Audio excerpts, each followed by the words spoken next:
Hi guys, Steve Girardi here. Welcome to Steve Strings. Today I have another review video for you.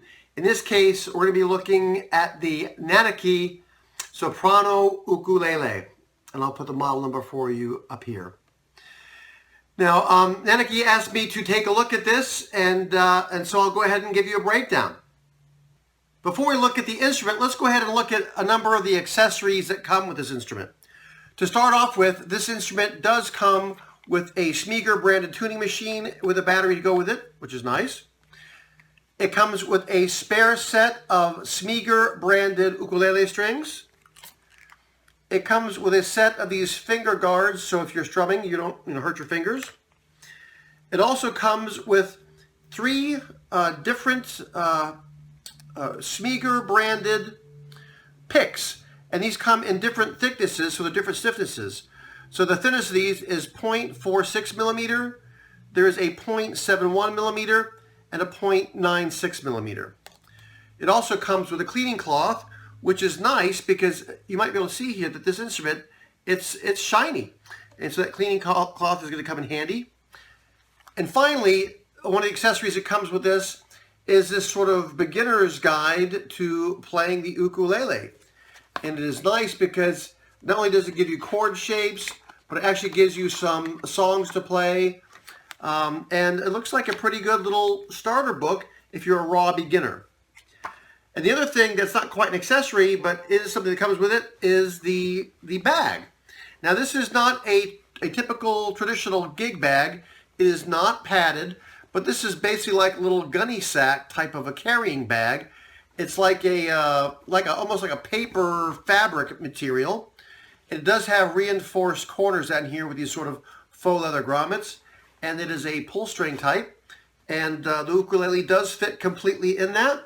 And so if you need to throw it on your back while you're riding your bike or something, that certainly will let you carry it, although it is not padded. So let's go ahead and take a look at the instrument. All right, let's start off by looking at the headstock. You can see here that it has this Naneki logo and this sort of a batik sort of a pattern on the headstock. In this particular example, that batik pattern is just slightly off center. I think you can see that relative to the nut. It's just slightly off center there. Not a big deal for me. The material on this is a little confusing on the Amazon page. When you look at the basic description, it says that the top is mahogany, and it says that the back is also mahogany. But when you read the description in the where it says about this item, it says that it says the ukulele body is basswood. But from looking at this, and I'll try to put a picture up here for you, but when you're looking here at the sound hole, or the wood here through the sound hole, you can see that it is layered, and it looks like two different layers of wood. The top layer is a darker wood, and the layer below that looks like it's a paler wood.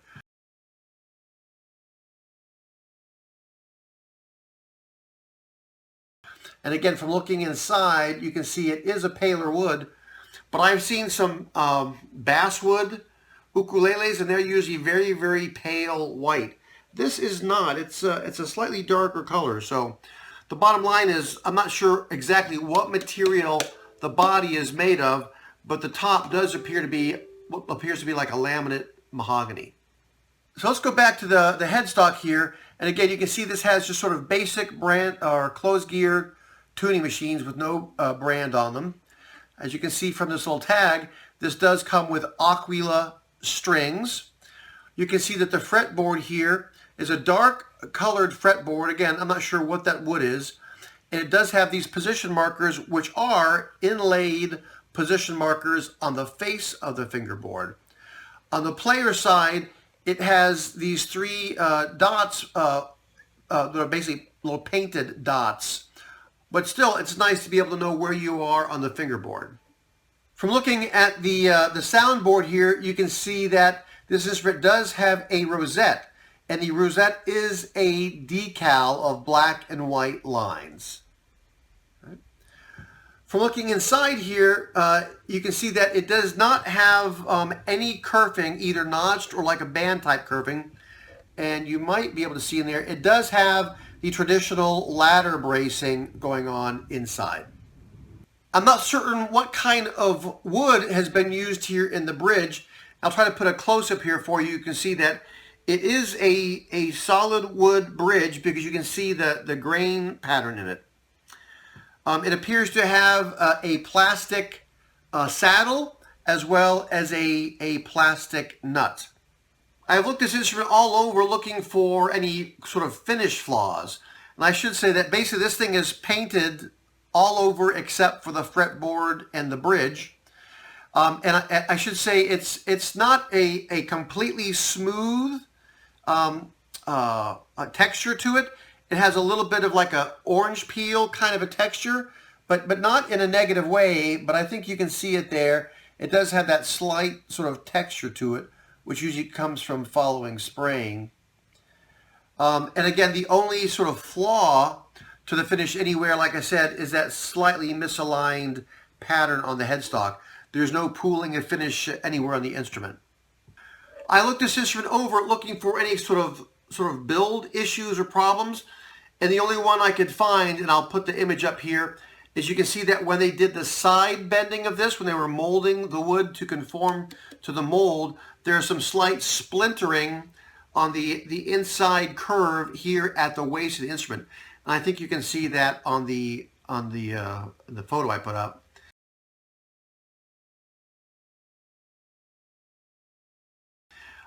From talking to people who have built instruments from scratch, oftentimes that can happen like when you're bending wood. You're usually heating it and bending it over a mold, and sometimes it does splinter. And in this particular case, it did splinter.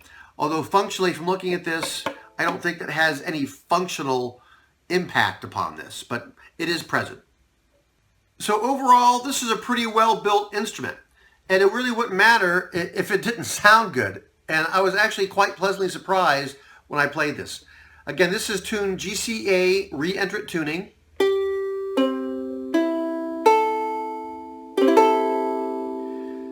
And I'll tell you, this has a bark to it.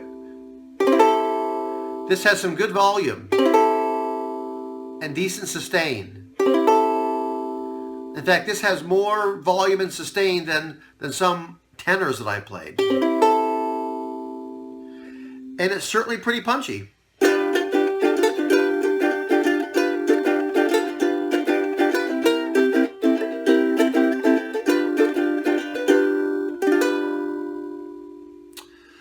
Yeah, so they got that typical sort of punch you expect from a soprano ukulele. You heard a bit of a sound sample in the introduction to this video, so I'll go ahead and play it again with both some finger picking and also some strumming so you get to hear it again.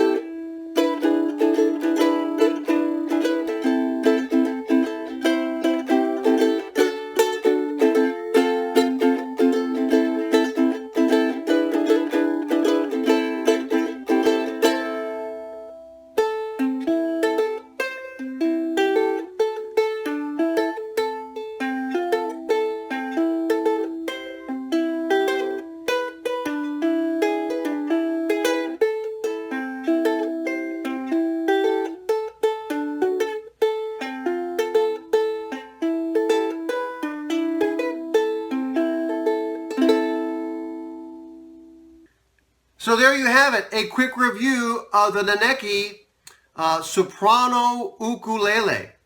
I should say that this particular instrument, while it looks pink, I would call this a fuchsia color.